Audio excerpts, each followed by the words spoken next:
is just kind of trying to placate the crazy person while also getting her to go away and not eat children. We see that Buffy is up atop a roof and she sees Angel talking to a strange woman very intimately. Yeah, and it does look intimate. Like this would send at 16, this would send me into a tailspin. And they're definitely like close talking. Yeah. They're right up in each other's mouths. It almost looks like Drew might try to kiss him at one point. But this show, and this show didn't invent this, but this show does a thing here that I find exhausting, which is she's going to see a thing, Buffy. She's going to jump to a conclusion. She's not going to ask him about it. And then we spend the rest of the episode waiting for her to learn what we already know. And I just feel like I've seen this so many times. I would rather we skip it or do something else with it. Now, you had said at 16, this would have sent you over the edge. And it might be that at 16, Buffy doesn't have it in her to confront Angel. Yeah. But the fix would then be, as fun as it was to watch that scene with Angel and Drusilla, just be in Buffy's POV at the start of this. She sees Angel talking to Drusilla, but we don't know what they're saying. Right. So now we're in Buffy's shoes. We go, that's suspicious as fuck. What do we do? Then it doesn't bother me as much that she doesn't confront him. We're churning the same way that she is, because when he pulled the Angelus fake out in School Hard, I was pretty sure he was putting it on, but there was a part of me that didn't know for sure. And that was tense and that was interesting. So I feel like the way to get out of this is we cut that conversation with Angel and Drusilla. Buffy sees them. And then we're wondering with Buffy, what the fuck's he talking to her about? Yeah. And this kind of thing's going to come up throughout this episode, where we learn things and then we're just waiting for the characters to learn what we've already known. And I'll point those out as we go, because I feel like with a couple little snips, this good episode could have been a fucking great episode. So they're at the bronze now. And I initially was not happy about Willow's shirt that she was wearing, but then we saw it close up and I revoked my ire. After further review, the ruling on the field is reversed. Angel is there and Buffy is being really awkward. Like the whole, I mean, I felt for her in this moment where you're like, oh my gosh, I'm so desperately in love with this dude, but we haven't like had the talk about what we are. And so you're so afraid of like calling them out on like, who is that girl? And the worst fucking response you could possibly get from that. And the thing that's so scary is that they go, none of your business. Like, what does it matter to you? You're not the boss of me. I can totally understand why she's just like, fine, nothing. I'm totally cool, you know? But she does sniff around it and asks him, well, what'd you get up to last night? Yes. And he does lie. Like she knows that he is in fact lying because he said, I stayed in and read. You were deceptive on that. Now, imagine if we as the audience didn't know that his interaction with Drusilla was him being a good guy. Yeah. We would have this much more to wonder. What is he hiding? Yeah. Now we're on the journey with Buffy and we're as suspicious as she is. I feel like that could have been so much more exciting than us kind of going, well, why is he lying? She's missing the, yeah. Why is he lying when we know it was innocent and what, you know, blah, blah, blah, blah. Like, right. Just could have cleaned that up, tightened that up a little bit. I think it would have, again, turned a good episode into a great episode. Right. We now cut to Ford. And you weren't a fan of this reveal either, which you can talk about. Okay. Is this where he has the line too, where he's like, a couple more days and we'll get to do the two things every American teen should have the chance to do. Die young and stay pretty. I thought it would have been more poetic for the show if his line was actually, we'll have the opportunity to do what every teenager wants, loves, deserves, whatever it is, to die young and live forever. Yeah. I think that would have been I agree. A way better line than sustained. Yeah. I'll allow it because it was sustained, but don't you ever touch my gavel without my permission ever again. Thank you so much. Angel now shows. Well, can I lodge a thought about this scene here? Sure. Maybe could talk about it more when it comes up, but I don't feel like we need this reveal here. It's too early in the story because we have a few things that are about to happen. Angel's going to be suspicious of this guy because he's jealous. Eventually, they're going to chase down this same speakeasy and go in and learn basically all the same things that we just learned here.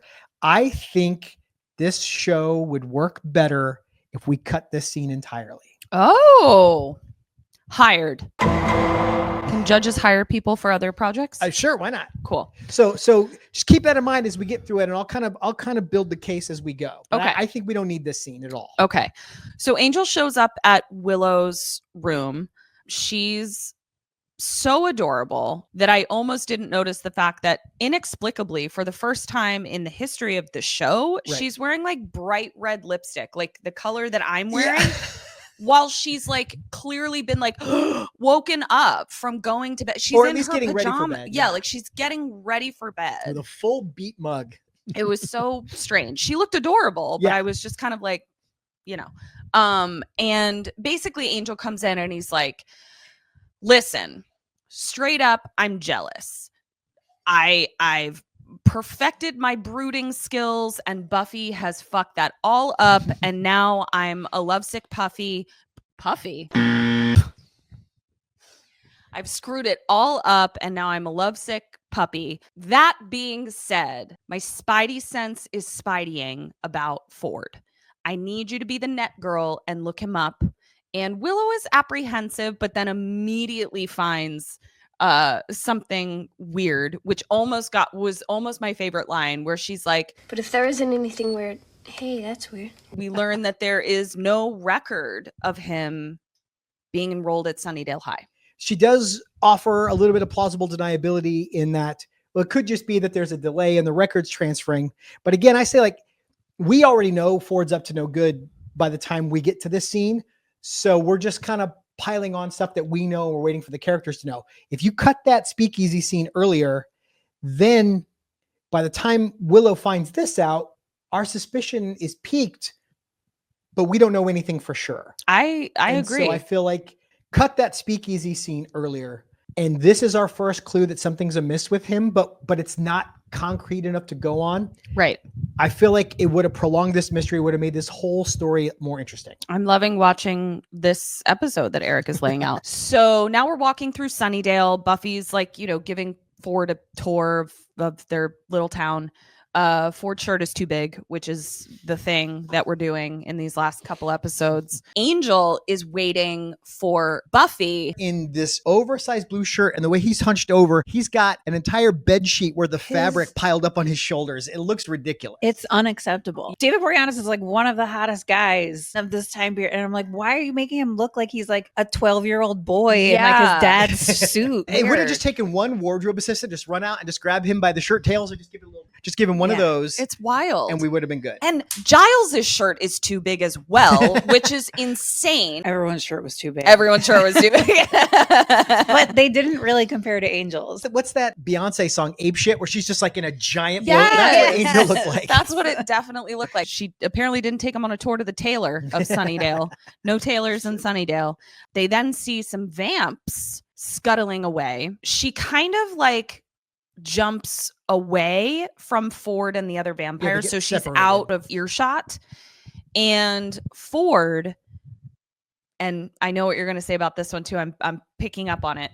We see Ford grab this very distinct vampire, a woman with like white blonde long hair, okay, and dressed very cool and like head to toe leather. She looks like she was in one of those 80s metal bands like Vixen or something. Yes, or like one of the gang in Lost Boys. She stands out because so many of the vamps on the show look like characters from Bob's Burgers. Yeah. And she like looks really cool. Yeah. Like, you believe she would hang out. You're like, oh, she was supposed to be a vampire. Her face can support that level of bumpitude. It's a tough thing to pull off because she's still hot. Yeah. Even though she's full bumpy. Yeah, it was impressive. Ford gets the vamp on the ground, and rather than staking her, the last interaction we hear of them is, tell me what I want to know and I'll let you go. Buffy then pops back up, having dusted her vamp, and Ford is in the same position that we last saw him, no vampire. Buffy, understandably, assumes that the vamp has been dusted. We technically don't know. We don't know if the vamp told him what he wanted to know. But he says he dusted it. He says I dusted the vamp, and he even gives like a little like cough, like he inhaled some of her, which I love, because why wouldn't you? Of course you would inhale vamp dust. It had the effect of like when you call in sick to work, and so you got to make yourself sound extra sick. Yeah. Now again, what I'm saying here is, if we lose that little bit of conversation between them, and all later we know is she runs up and he goes, I dusted that vamp. We're only a little bit suspicious of him at this point. And then when that same vamp that Buffy saw shows up in the library, that's like a spoilers. That's what we're doing here. But later, when she goes, we're learning at the same time Buffy is. If we hold off that conversation, we did just a little snip. Then by the time that happens, we're learning at the same time she is, and we're along for the ride. Yeah. I feel like just a few little touches could have really put this over the top. I agree. Xanagel, they head to the vamp speakeasy sponsored by Spirit Halloween. Marvin Diego and somebody else, not some girl, overhear this conversation. But I'm still curious why Ford, the bestest friend of the Slayer, is hanging with a bunch of vampire wannabes. And so that piece of information catches his ear. Now, here's what I'll say. If we cut that earlier speakeasy scene, we don't really learn anything new in this scene. Xander, Willow, and Angel do. So if we held off Ford's involvement in this whole vampire cult to here, after his records don't transfer, after he dusted the vampire off screen, supposedly, now we're building a case towards something. We shot our wad too early in this episode on that front, and then we're just waiting for our characters to catch up. They're talking about the two vamps that, were on campus, and Buffy is talking about how kind of wild it is that Ford bagged a vamp like his first time out and just seemed like chill AF about it. She then sees a pic of Drusilla. Giles says this is a sometimes paramour of Spike. And she's like, I saw her with Angel. And again, if we didn't hear what the conversation was earlier, we might be, and we saw Angel dissemble about it. Yeah. At that moment, a very familiar blonde-haired, cool-looking vamp busts out from inside Giles's office with a book in her hands. Buffy recognizes this vampire and says, he said he killed it. So imagine, again, if we didn't know that Ford was negotiating with her, now we're just getting revelation on top of revelation on top of revelation, and it's all hitting us and Buffy at the same time. Would have been so much more fun. I feel like I'm harping on the point. I just feel like this is the way to write this and to really sell it, unless they just felt like they had to dumb it down, because this is for people who weren't really paying attention. Like, this is before people were on their phones, though. People used to watch television paid attention to shows. Yeah, for sure. I feel like this is a stronger take on the same story, just a few little alterations. Yeah. Much like Ford's shirt. We just need someone to take it in a little bit here and there.